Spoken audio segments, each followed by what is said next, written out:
UBC. UBC. Université belgo-congolaise et opérationnelle à Kinshasa.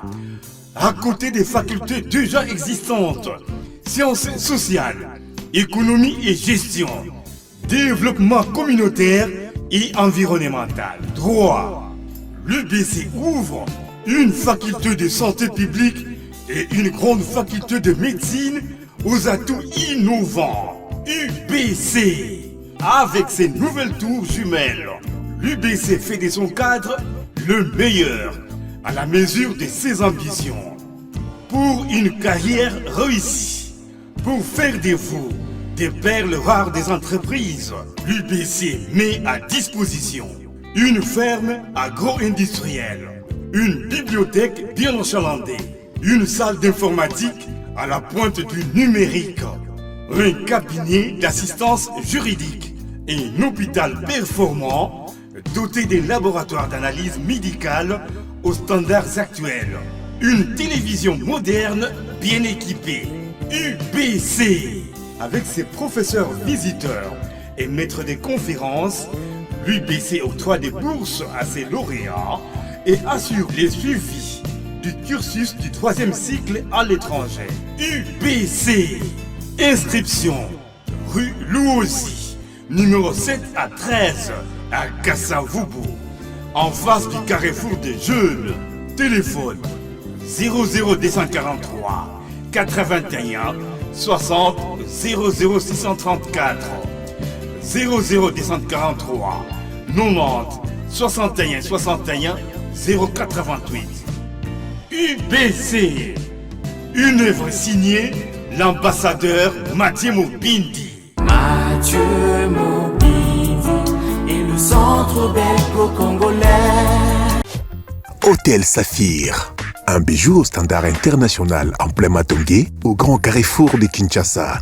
Plusieurs catégories de chambres, bureaux et appartements climatisés avec Wi-Fi et TV, n'a faux prix. Petit déjeuner y compris dans son restaurant aux spécialités variées avec réduction des prix pour naba clients Oyuba Fandina Hotel.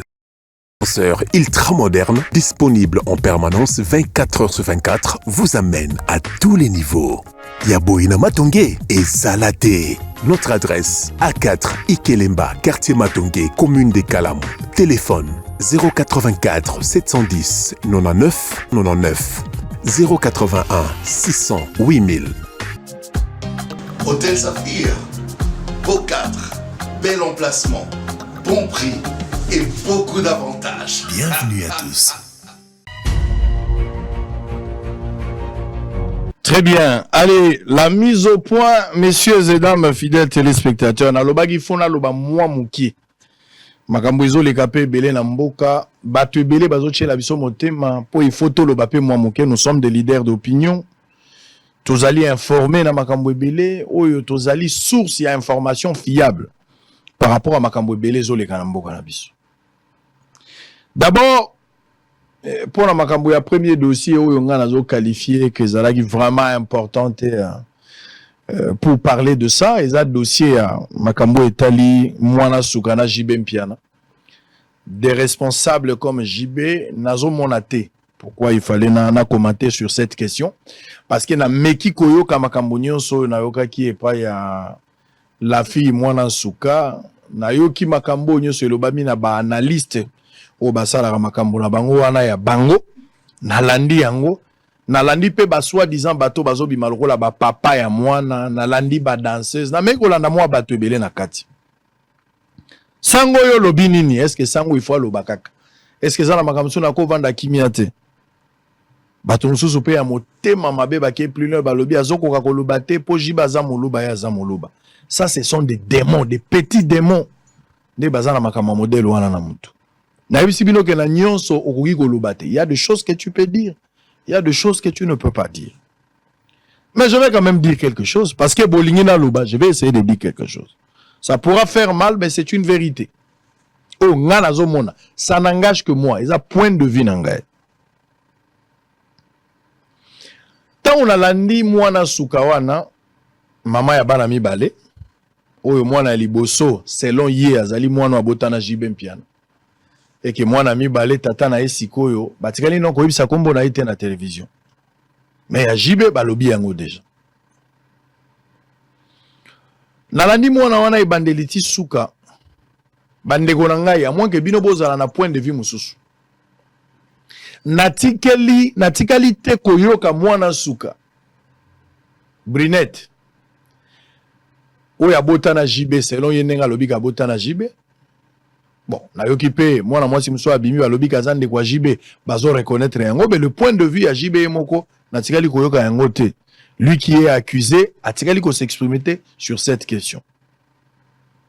Mais to tikala na côté à forme mwana wana oaza ko lela et pas jibe mpiana aleki na télévision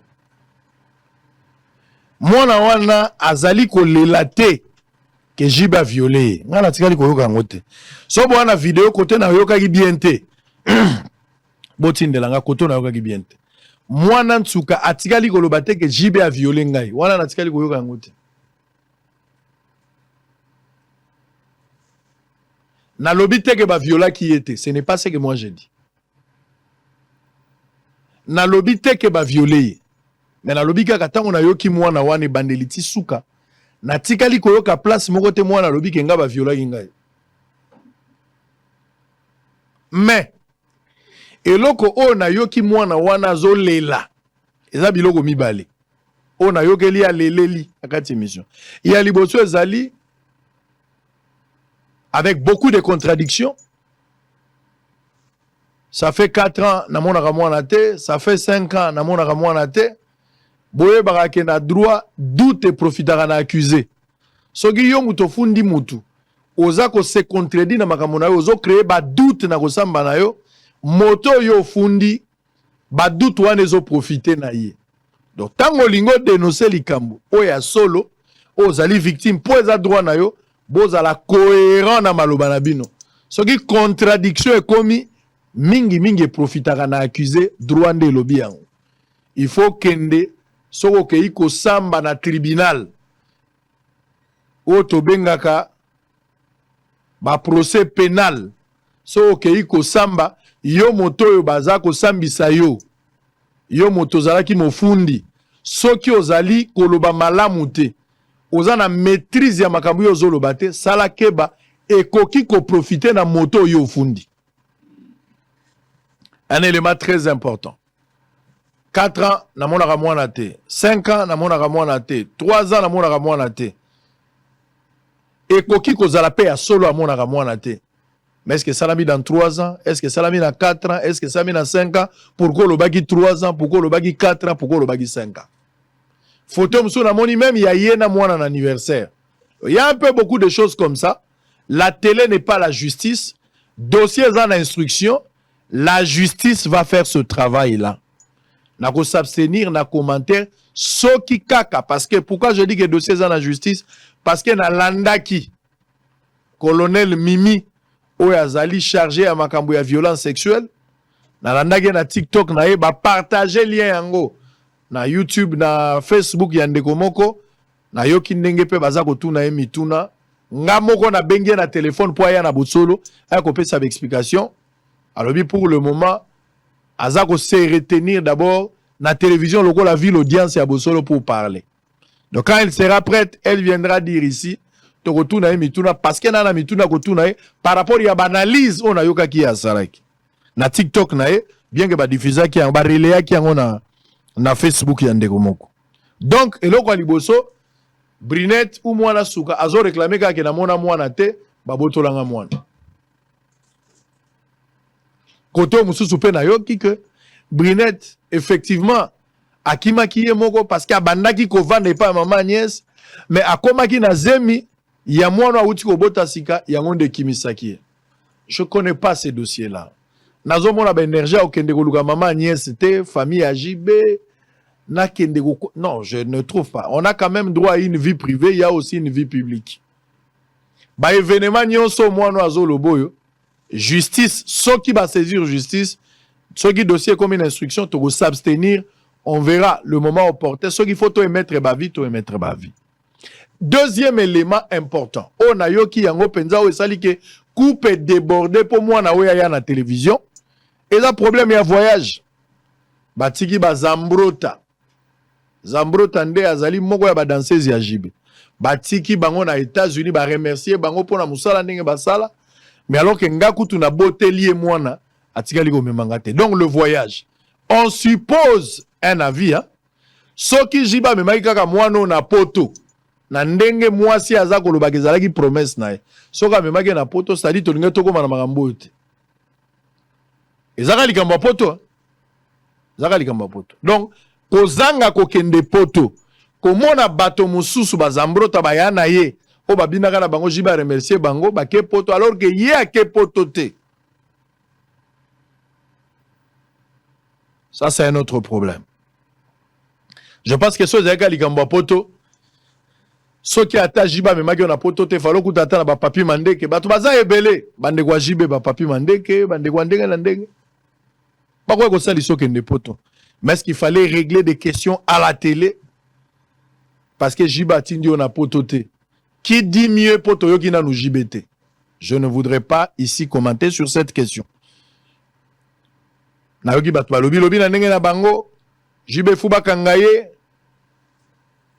jibe il faut samba. Mais pour mon toi samba, il y a deux possibilités. Soit ba plaignant bazali, soit ministère public a se saisir d'office yemoko na kati ya dossier. Na kati ya dossier il faut toyeba. Est-ce que plaignant azali, ton ministère public a ouvert déjà une enquête par rapport à ces dossiers? Togoye bango dans les jours à venir. Colonel Mimi Nazan a besoin d'un abosolo parce que je suis limité. Il y a repoussé le bouton loin, alors qu'il peut y avoir beaucoup de choses sinon que je vous ai suivi dans TikTok. Donc, mon point de vue par rapport à cette question, je ne trouve pas grand-chose, dans le sens que parce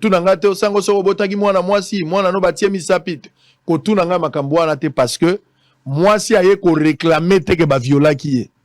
Moi, si azo réclamer voyage. Ça dit, ce qui jiba me maka moi non na voyage.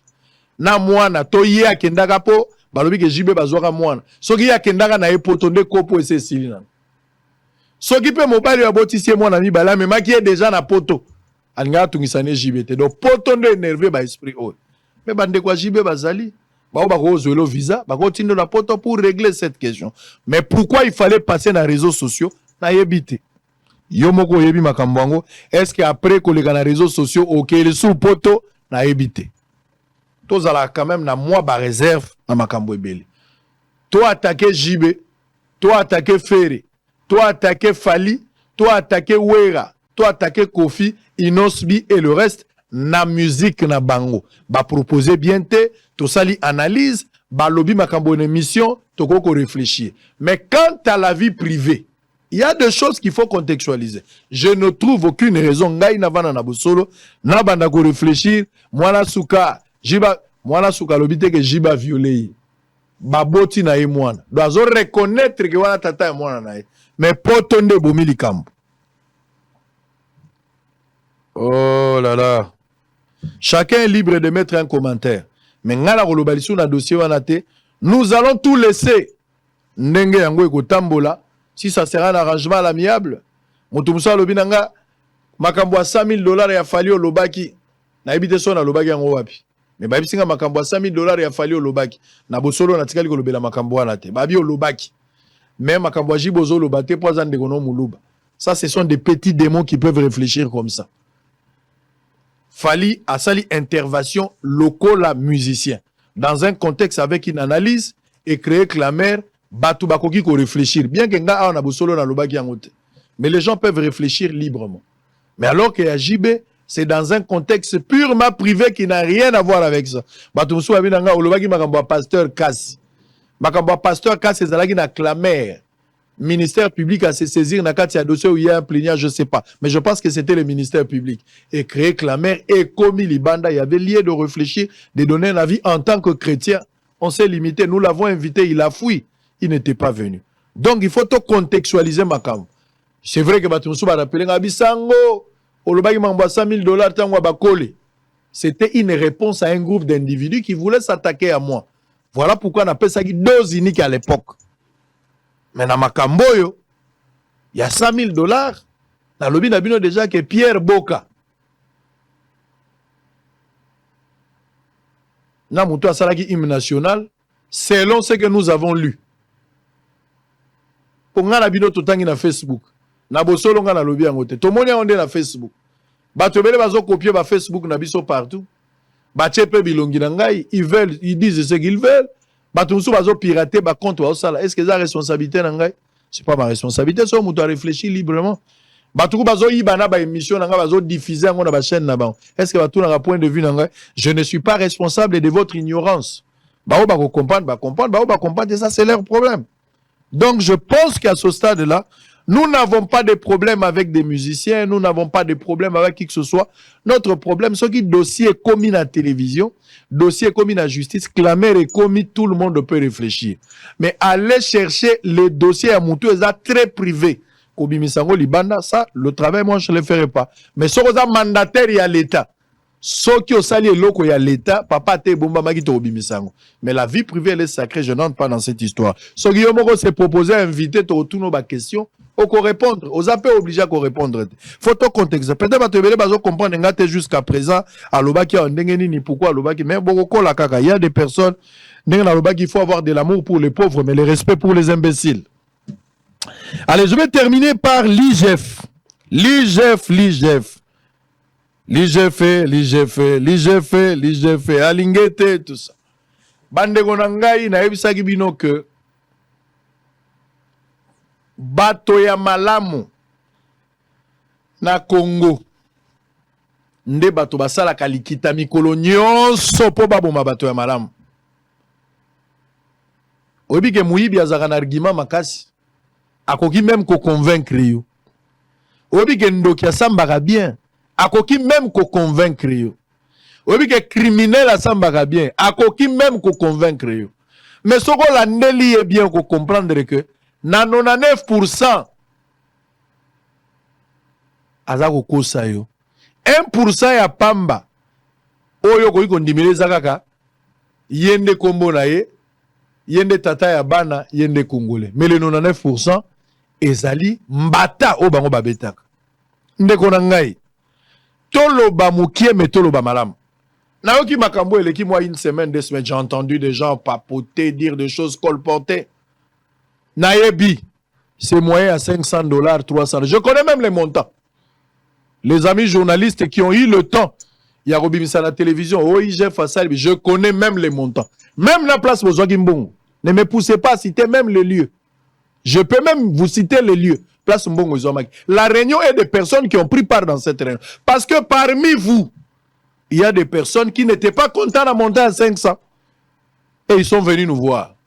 Bah, si bah détail, na Mbongo na réunion. Na papier, bah komagi, na idée moutou apesaki. Je connais les labos. Je connais les labos. IGF. Makamunyo soyo boyo kiawa, Lingeti, victime. Tshisekedi l'a reconnu, président de la République. Azotambola kaka na mosala ya Lingeti. Abengi e chien méchant. Oya yoka katali kambote soko meki ala ndio. Chien méchant. Ngam na lobi na bengi Lingeti chien méchant. C'est Tshisekedi, président de la République. Toke na conférence de presse abengi e chien méchant. Ça dit soko meki akangio. Mokolo nyonso azalaka na mbwana ya confiance ayebi ke soko meki bere vert na ngai. Tshisekedi atia Lingeti loko la chien méchant na ye. Soki likambo ezali na obimiselo ya Lingeti. Parce qu'il a confiance du chef. Il a la confiance là où repose la confiance du chef. Makelele wane uti wapi. D'abord ba ministre ba komi na suka. Ba ministre ba komi na suka. À part grâce au bazui chef de l'état lobi na bango ba expédier ba faire courant temps. Carrière ba ministre c'est sili. Bazo zonga ba tuloko la biso. À part ba bazui chance à zonga ba député mais belé bazongi ba tout normal. Immunité zate. À part cause à la députée. Okoute na repe otutie. Okoute pe na matango bi yoke badi. Asongi ministre normal, a ozanga pe policier. À part grâce au bazui ba expédier ba faire courant. Tout a commencé avec les dossiers à contrôle. Ndeko na ngai na yebisaki bino pe na bandeli. bato bazana misu botala tango alingete abandaka musala na mboka oyo tango alingete azosala ba enquête Tshisekedi alobi toko fouiner na passé te mais il y a des dossiers oyo ezokanga gestion ya mboka ba se référer kaka na passé quand alingete a commencé à attaquer la gestion ya kala avec quelques classiques. Il y a FCC, au Bazalaki dans les visères, après banquet, tous les autres ont en difficulté. IDPS, Union Sacrée, Batuna Bango Nyos Walobi, Tomona na biso mutu, mais Fatia Aza Béton. Akundele Libiso IGF à Outiwap. Alingete a été acclamé par tout le monde. Et là, Moutuboka a contesté qu'Alingete était, à part Bato Bazalaki ba victime. Mais Bato Nyos Bazalaki na IDPS va bien, comme kate. Ba parlementaire debout ko sakana na bango te pona IGF batu nyonso bazokumisa Alingeti pona nini parce que Alingeti ne s'attaquait que la groupe ya bato bautaki musika. Les choses ont évolué avec le temps. Il aurait fallu seulement makambo poussana pour qu'Alingeti tourne le dos et regarde en face batu ya IDPS au bazar à pouvoir. Quand il a commencé maintenant à enquêter sur des dossiers na ba ministère ya bateau bazali ba membre ya IDPS. C'est de là où le bas blesse. Le combat a commencé là. C'est de là que le combat est botami. Donc Alingeti ne pouvait que contrôler bateau ba outi libanda. Contrôler bateau opposition, contrôler bateau Kabila ya Kala, contrôler les autres, pas nous. Mais quand Alingeti veut contrôler à la maison ce qui se passe, hey, français bandit, quand nous filmons, vous faites. Alingeti se croit pour qui? Alors que français bandit autour de ça. Un dossier récent. Boyo Kamibite. Boyo Kamibite. Boyo Kamibite, la race des vipères. Boyo Kamibite. On connaît les joueurs et son jeu. On connaît également le groupe de ces individus-là. Je vous dis des choses qui sont vérifiables. Oh, binomoko bokoki ko sala analyse et comprendre qu'il y a quelque chose qui cloche. Bomona ki makambu ya dossier ya ba inspecteur na Sekopé. Ba inspecteur ba na EPST na soko na Sekopé.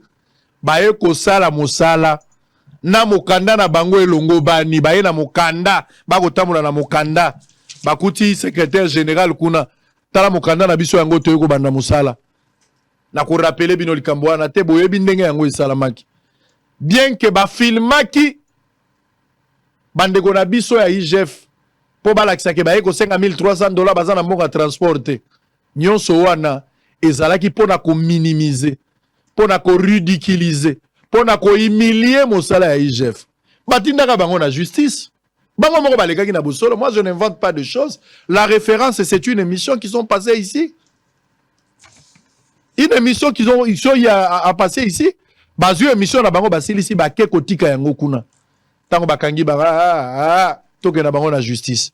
Mais tango kaka magistrat atali, procureur atali alobite na vérifier mabe à ba inspecteur ou ya IGF na tikali komona mabe na bango te. Là ce n'est pas Alingeti, là ce sont les inspecteurs de l'IGF nde bake ko sala musala sur terrain. Mais Alingeti balotaka partout ata simbi bible bako panza muto te azaki na obi ata bamoni Alingeti azoli alipa balobi ote zaki lipa te abande kolia misuni ya bato. On le voit partout. Ba inspecteur basali musala bakangaka ba inspecteur ba magi bango na parquet, mais finalement les inspecteurs ont été relâchés le même jour parce qu'on s'est rendu compte que bakokaki kokanga bango te batika bango basala musala. Et je vous rassure et je vous informe en même temps que ba inspecteur ba pexi bango musala te bazo continuer musala ti lelo na EPST bazo continuer musala na Sekopé. Likambo 70 millions de dollars. Il fallait pas vérifier. On n'a pas dit que quelqu'un avait volé là-bas. Mais ils ont une mission permanente à IGF. On n'a pas dit que tu soupçonnes Kimbongo et Bungi. On vient contrôler. Pourquoi des paniques? Pourquoi des paniques? Baye ko contrôler. Ozobanga pona nini? Yo lo baraobe la rato ke nokoluka munganga pona nini? Yo lobi oyibaka te. Olobi oyibate oza la gestion ya bien. Gestion eza opaque te. Ozo trembler pona nini? Soki IGF faye. Ce qui nous éloigne de Dieu, ce sont des péchés. Et ce qui nous éloigne de l'État, ce sont les abus. Ozobanga pona nini? Toyebi makamwana ndenge lekaki. Et après, nous avons appris, oh, pas chef de l'État, rien. J'ai vérifié l'information. Il se pourrait qu'ils ont été reçus par les chefs de l'État. C'est une possibilité. Je ne peux pas le refuser. Ils ont le pouvoir à chef de l'État, il peut décider.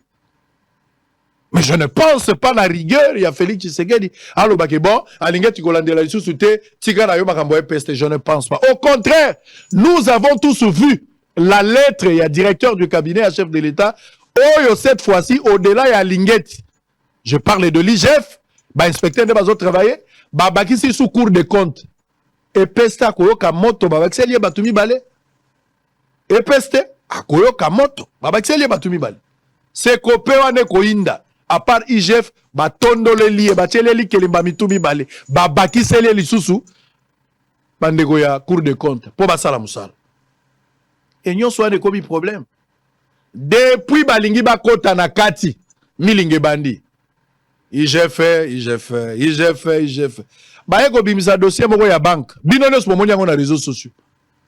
Ou a kendaki na ro banque. Moi. Vous pouvez le vérifier aussi. Moi j'ai vérifié. Sango lobi toi. Oui, moi j'ai vérifié. Vous aussi vous pouvez le faire. Allez vérifier. Oko komela na ro banque aux citoyens congolais. Tunaye soki a yebi. C'est que les autres accusent la Lingeti par rapport à cette. La banque ne connaît rien. D'ailleurs, la banque se prépare à l'an de la bateau. Balingi ba nuire na image ya Robank. Un réseau de criminels. Un réseau de mafieux. IGF. Bazo tout na yo 1 + 1 égale à 2. Nenyo komo lo bako tenga papa kufa, balinganga isusu te biso tokimaka na est. Makambo a est zate. 1 + 1 égale à combien? Balingi va vérifier. Bazo tout na mbongo salela ki eza nini? Est-ce que tout va bien? Bazo aider yo eloko mo batunu ya mabe zate. Pourquoi bakangi yo awa? Mais ozolo bela makambo susu. On te versé pour rien. Oh la banque là, quelle banque? Babimisi ba document ba kepela ko koma document na maboko na bango. Mais attends, il faut que Lingeti devienne fou pour aller prendre un document signé à $900,000. Il va le faire par quel mécanisme? Mbongo ango mikolo $900,000. Babi msonga na maboko sali chèque na maboko. To sali acte na maboko ya $900,000. Do Lingeti azongi bébé. Azoye balisuta ke nosi. Mais même binomo boko comprendre que crime parfait ezate. Bato basali yango baza ba amateur. Tout ça à cause du succès. À cause de la réussite. Pourquoi le chef attend à Lingeti à chaque façon à Bimika Lingeti? Pourquoi? Au commis jaloux. Au commis jaloux. Au commis lokola kayen. Pourquoi Lingo Bobande Konayo à Lingeti Azali Abel? Kaka po offrir mbeka ya malamu. Kaka po libonzana yokani. Kaka po chef asepeli na po ba Congolais balingi ye. Po mosala na ye monani. C'est quoi le problème? Yo peut se distinguer na makambo na yo. Mais ko banga contrôle te. Yo le biozo bela te bako contrôler yo. Mais si on va te contrôler, tu vas pas échapper, on va te contrôler. Le roi ba yebi ke ba musicien comme na suka ba to bazolongwa. Les gens pensent bon, le roi ba to bazolongwa to kotika na problème, to boma déjà ba trace, même muta contrôler biso yo. To nuire na image na pour qu'il n'ait pas le courage de nous. On va vous contrôler. Il y a l'IGF, il y a Cour des comptes. On va continuer à contrôler. Ceux qui malamu ezalité, on ne dira rien, on va pas créer des infractions. Mais s'il y a quelque chose, monsieur, quelque chose arrivera. T'as la photo à moi Sinabana. C'était comme une blague comme ça, avec Bakonga. T'as la photo à moi Sinabana. Et ce qui me fait mal, à des montants dérisoires. Bambongo, tali penda bolobite. Ata tchel ya ville ya cher, akondi mambongo ete. Mais comment des hommes intellectuels peuvent céder pour aller écrire des faussetés sur une institution? Oh, ils ont payé ça le coup pour Namboka. Les lois, le dossier à 6 communes, on parle de 7 milliards de dollars. Et Zambon a ligné Tatien Nanda Unaete. 7 milliards de dollars. C'est pour la République. Aujourd'hui, dans 4 ans, tu as gagné 10 places aujourd'hui. Dans Mayo et Tali. Classement d'habitude à la lutte contre la corruption. Nan nous t'os sollicité. Corruption, c'est un Mboka. Mais nous sommes en train d'avancer. Pour qu'on arrive à quelque chose. Nan nous t'os commis aux alité. Si on a dit que t'os sollicité corruption, c'est le coûtage. Je serai un aventurier.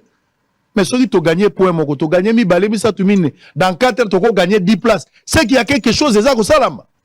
Mindele partout, na tamboli, dans des conférences. Baza qu'on dit ma effort significatif. Mais kaka congolais. aux autres ça dit bazote ko la tchel ya cité pour des miettes. Mais vous voulez monter des choses pour nuire. Moto koyoko azalite, Congolais boka koyoko azalite. Ndenge bobo maka bauma, ndenge bakene ko boma Mamadou Ndala.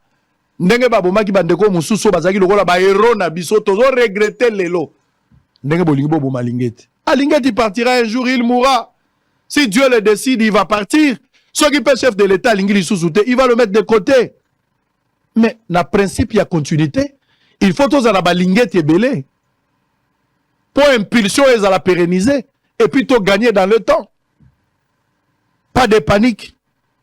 Alingette Aïbia, Alingette. Ah, bimisi 900 millions, le gouvernement, tu sais, dès toujours, on a 900 millions, tout ça. D'abord, il y a un peu dénoncé biloko wana. Nano mona ta 50 000 $, il y a 500 nano mona. Bon 900 millions à nos olo. Zaki ndoto na yo, zaki prophétie, to za biloko ba komela ko komela.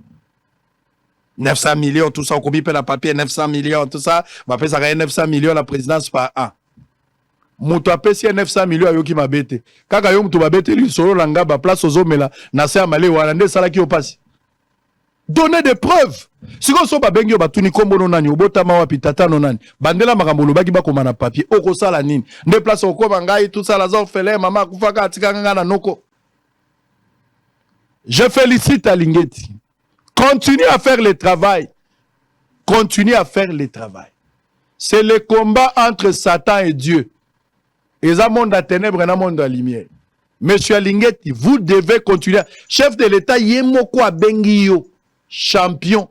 Yemoko Tshisekedi abengiyo. Chien méchant. Okoyoka isu nani. Banda koswa batu. Tshisekedi, tanga bengiyo chien méchant, lingo lobage. Mouto fongoli mono koswa ye. Kobanga mutute. Continuez à travailler. Vous avez le soutien de tout un peuple.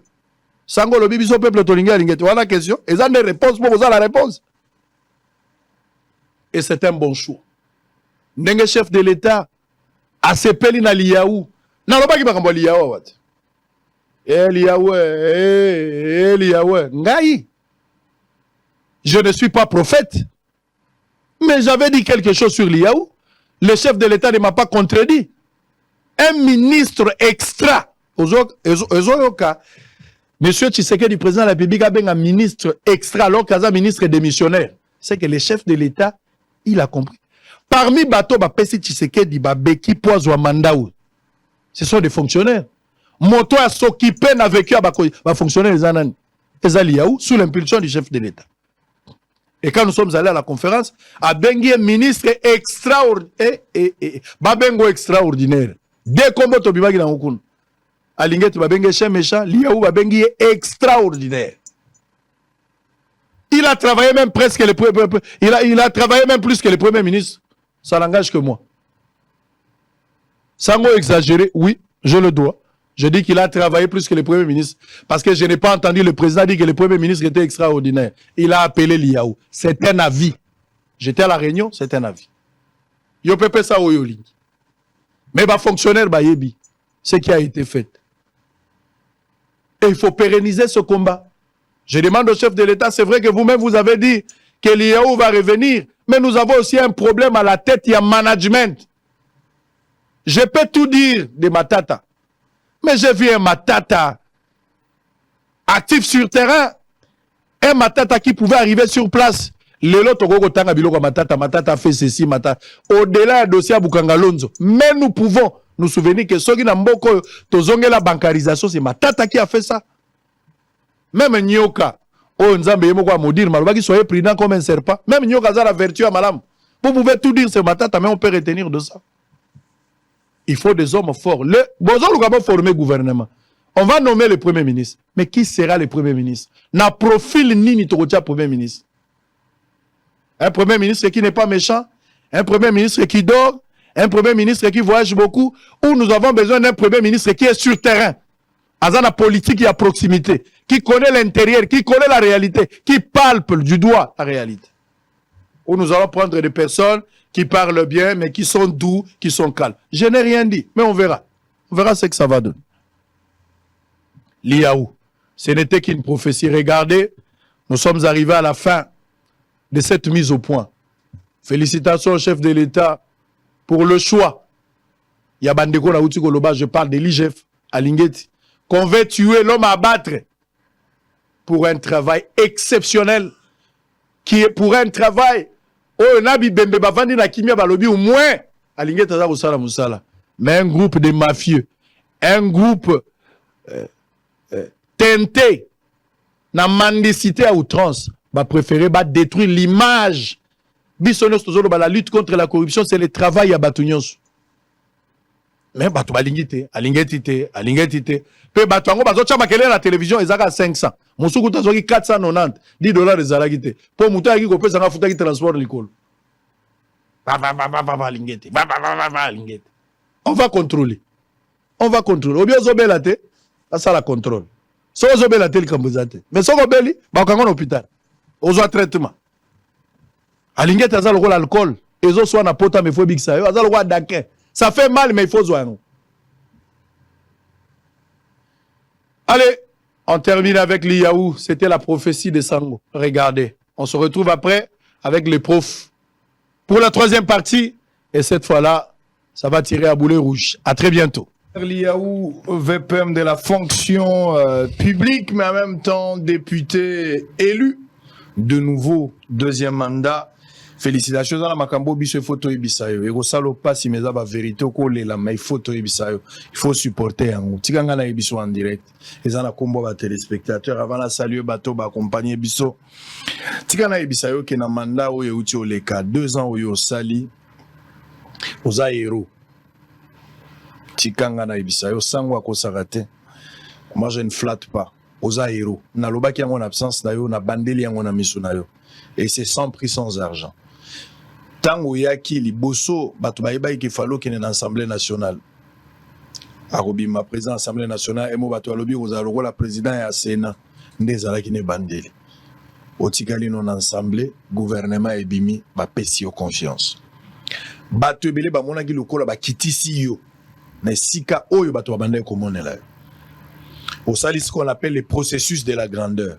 Vous voulez devenir grand, il faut accepter d'être petit. Vous avez distingué. C'est dur, mais c'est une vérité. Ozali héros.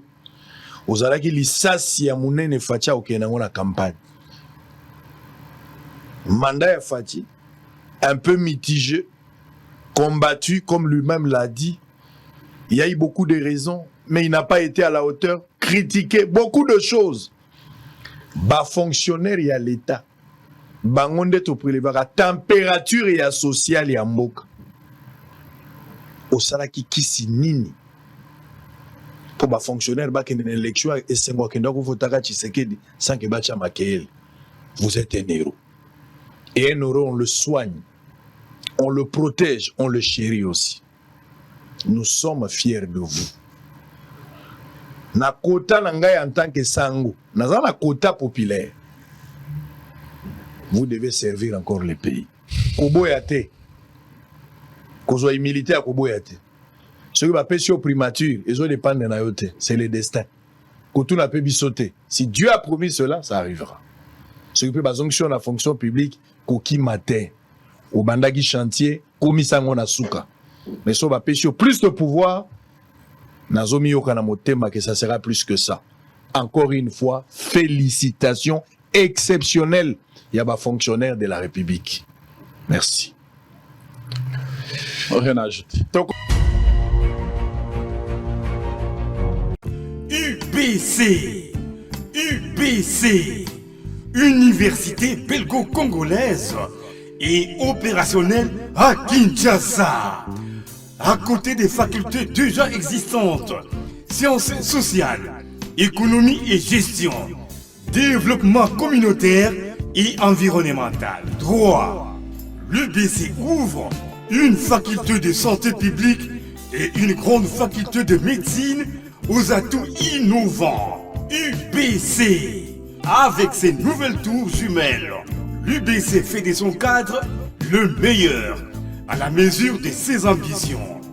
Pour une carrière réussie, pour faire de vous des perles rares des entreprises, l'UBC met à disposition une ferme agro-industrielle, une bibliothèque bien enchalandée, une salle d'informatique à la pointe du numérique, un cabinet d'assistance juridique et un hôpital performant doté des laboratoires d'analyse médicale aux standards actuels. Une télévision moderne bien équipée, UBC, avec ses professeurs visiteurs et maîtres des conférences, l'UBC octroie des bourses à ses lauréats et assure les suivis du cursus du 3e cycle à l'étranger. UBC, inscription, rue Louosi, numéro 7 à 13, à Kassavoubou, en face du carrefour des jeunes. Téléphone 00243 81 60 00634 00243 90 61 61 088. UBC, une œuvre signée l'ambassadeur Mathieu Mobindi. Mathieu Mobindi et le centre belgo-congolais. Hôtel Saphir, un bijou au standard international en plein Matongé, au grand carrefour de Kinshasa. Plusieurs catégories de chambres, bureaux et appartements climatisés avec Wi-Fi et TV, n'a faux prix. Petit déjeuner y compris dans son restaurant aux spécialités variées, avec réduction de prix pour nos clients Oyuba Fandina Hotel. Ascenseur ultra moderne, disponible en permanence 24 heures sur 24, vous amène à tous les niveaux. Yaboina Matongé et Salaté. Notre adresse A4 Ikelemba, quartier Matongé, commune de Kalam. Téléphone 084 710 99 99 081 600 8000. Hôtel Saphir, beau cadre, bel emplacement, bon prix et beaucoup d'avantages. Bienvenue à tous.